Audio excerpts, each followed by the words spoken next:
Wow, I am actually shocked at the performance of AMC stock today, down 1.21%. This is actually insane. The massive shorting attack that you seen today is just off the chain.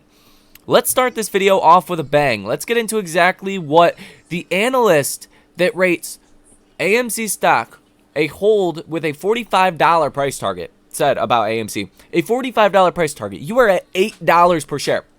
I think when you boil this down, no matter what, the stock is substantially undervalued and should be a lot higher. Give Eric Wold half of his price target in the next 12 months.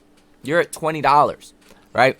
And if Eric Wold still has a $45 price target and is saying what he's saying here today, I think $8, not a bad price to be buying essentially AMC stock, or even buying some longer dated options. Some of those look sweet right now as well.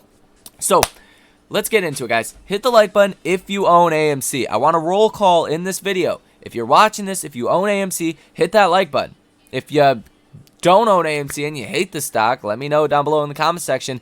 Comment how you feel. Now, Eric Wold said, quote, well, I should actually read the title probably first. It says, AMC stock sale creates bigger safety net, says this analyst, and it is Eric Wold of B. Riley Securities. He says, quote, the completion of this at-the-money equity offering significantly boosts AMC's cash reserves, addresses current liquidity concerns, and fortifies the balance sheet, the company said in its news release. B. Riley analyst Eric Wold noted that this is a positive step for the company in a research note Thursday.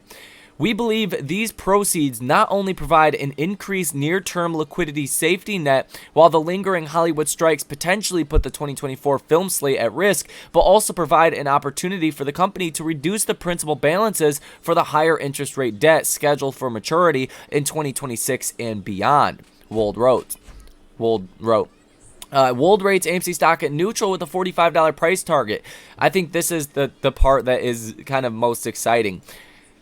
He believes that management should continue to use the equity sales to pay off debt amid the uncertainty of the Hollywood strike and what that could mean for the movie industry. However, when there is a conclusion to the strikes, Wold says the company could use the cash to buy new movie theaters and diversify growth strategies. So Eric Wold is basically sitting here and saying, hey, AMC stock just got a lot more money. They're in a much better position. Last quarter, AMC obviously turned a slight profit. Eric Wold is saying, hey, AMC could even branch out of its traditional movie theater business and even go into something totally different. That's a possibility. And this cash gives AMC the opportunity, the flexibility to do that. And I think given the dilution that we have seen and any potential upcoming dilution, the fact he still has a $45 price target on AMC stock gives him a fair amount of confidence that $8 per share is probably far too low for the stock. So given this news that we got today, I find it really surprising AMC stock was down 1.21% in trading today. At one point in the pre-market, you were up 9-10%. AMC stock was at $9.31 per share in pre-market, and you closed at $8.17 per share. That was a big kind of sell-off throughout the day today. And at this point, if you're a retail investor, I don't think there's a mass wave of retail investors selling. Let me know again down below in the comment section if you have sold, if you're buying, what you're doing. At this point, after you've been through the reverse split, you've already seen the stock hitting lower points than we are now. It just doesn't look likely that retail investors said, hey, we got a little bounce in AMC. This is the day we're going to dump our positions, right? That doesn't look like logical to me. So you had a 10% initial pre-market rally and you sold all of that off. That looks like a massive shorting attack to me. Now, what's interesting about this is it coincides exactly with the 8-day moving average. The 8-day moving average has been a critical level for AMC stock. You've been following this perfectly. I like to call it respecting it perfectly. It's been respecting its boundaries. So you've had a really tough time every time you've hit the 8-day moving average. This day right here, you gapped up above. That was September 5th. Well, not, I shouldn't say gapped up above, but you closed even above the 8-day moving average. And then what happened? The next day, you fell 36%, 37%. because AMC said they're going to raise 40 million shares worth of capital. Now, just look at how it's respected the 8-day moving average. Even when you were above it, you came down and you tested it, found support, right? Perfect respect. So once you get above this 8-day moving average and close above that and really see 2 or 3 closes above that 8-day moving average, that's where things get a lot more exciting. Now, as kind of a short-term precursor to what could be coming, I always like to look at the MACD. Now, the MACD has been bottoming out for quite a while, even as AMC stock was continuing to fall, just showing the degree of selling was massively overdone, and we're probably going to get a bounce back, to the upside. But even recently, you've seen the yellow line go above the blue line. That is bullish. That is something you want to be long in, not short in, or not selling into. That's very much a positive. And any other time this has happened with AMC stock, you have seen some form of a rally. Some form. Even on small breaks of the MACD. Like right here. What, you fell under? You massively rallied. You fell under. You broke above.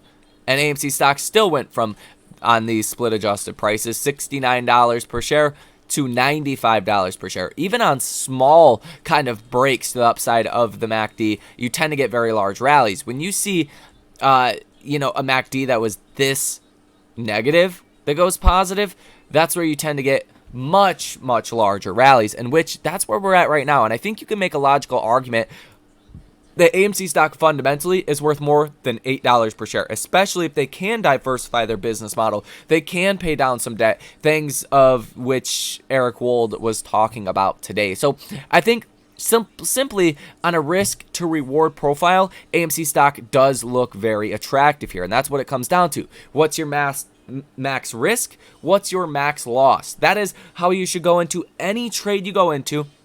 Any position you go into, whether it's long-term, short-term, mid-term, doesn't matter. What's the maximum gain? What do I expect?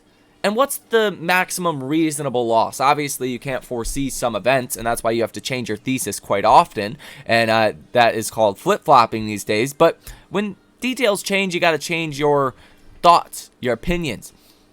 And my opinion right now is that $8 per share, even without a short squeeze, no short squeeze involved, AMC stock could rally huge from here. And the risk to reward makes a lot of sense to me. The odds that AMC falls to $5, I think, are a lot lower than the stock goes to 10. Or I think the odds that you lose 50% from here and the stock falls to $4 is a lot lower than if you were to rally 50% up to, call it, what, $12? Would that be a 50% move from here? Let's double check so I don't sound too retarded. Yeah, like $12.30 would be a 50% move. That's what I think is more likely at this point, given the degree of the sell-off that we have seen, rather than AMC stock obviously falling 50%. So the risk to reward makes a lot of sense here. It's pretty attractive, and I do think overall AMC stock is a small cap stock. So you're already kind of being priced like other small cap stocks. Other small cap stocks have not done well. You're in that same camp, and you have the same kind of pricing that has been happening the whole time with small caps. Small caps have really not done well in years.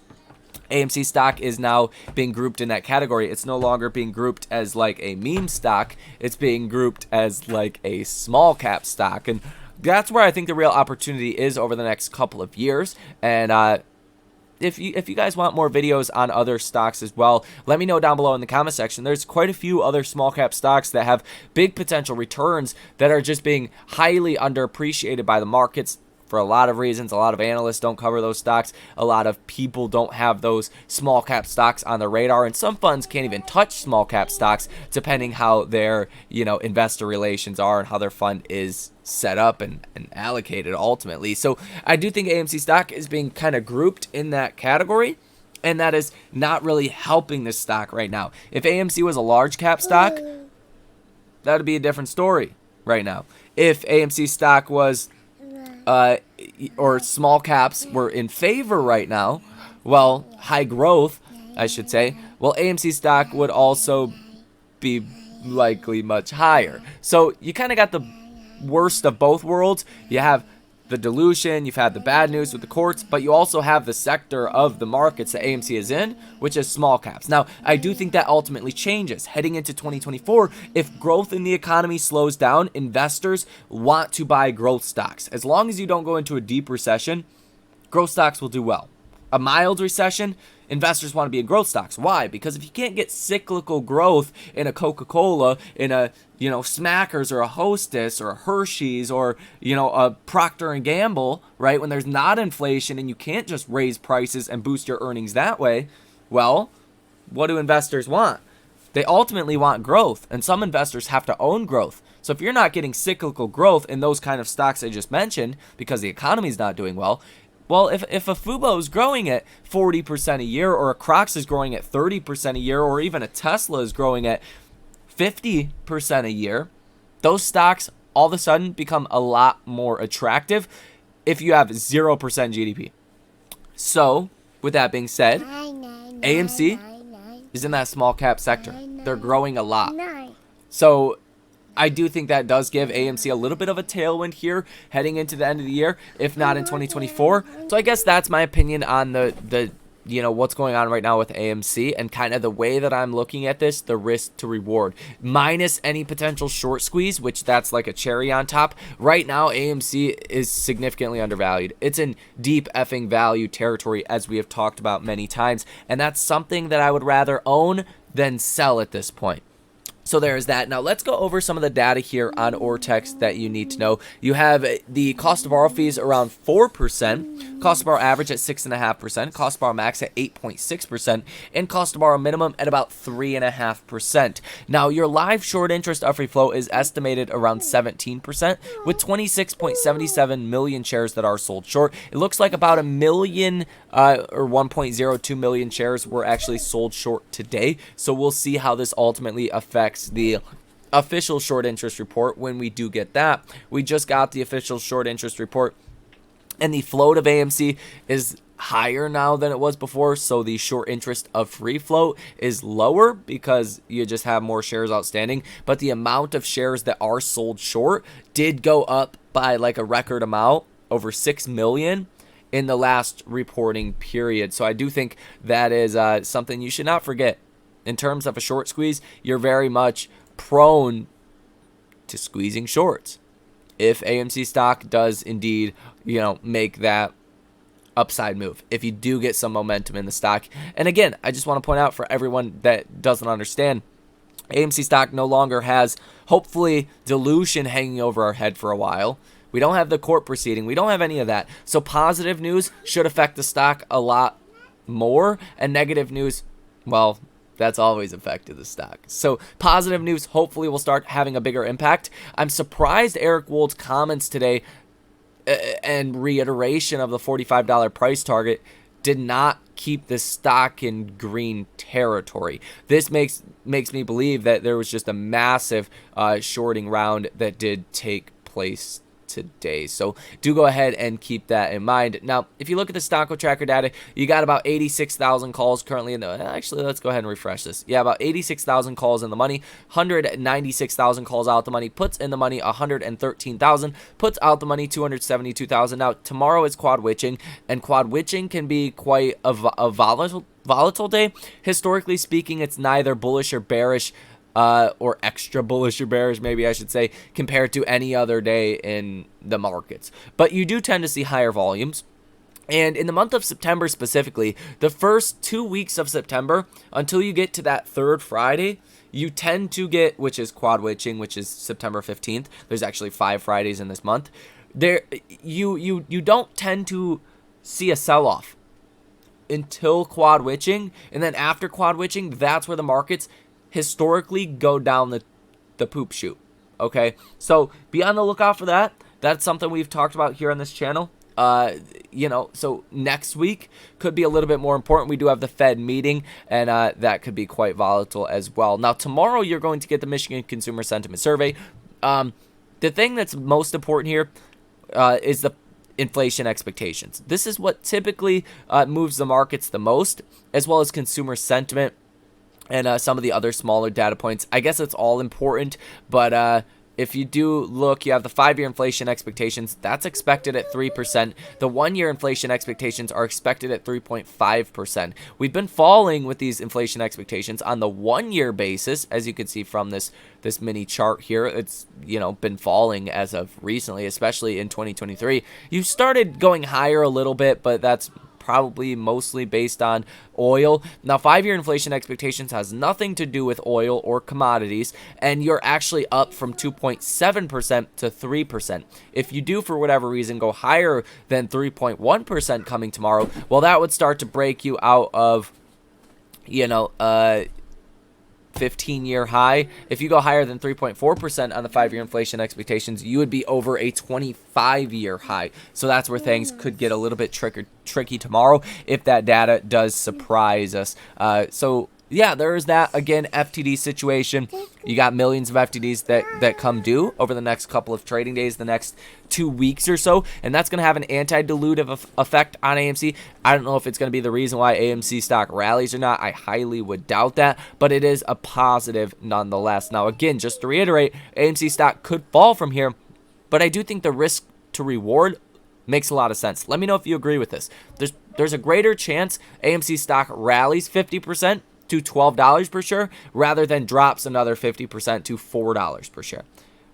That's just the way that I'm looking at this right now. So on a risk to reward, it does make a lot of sense to maybe buy AMC stock at $8 per share, or even if you don't want to spend a whole lot of money to average down on your positions like that.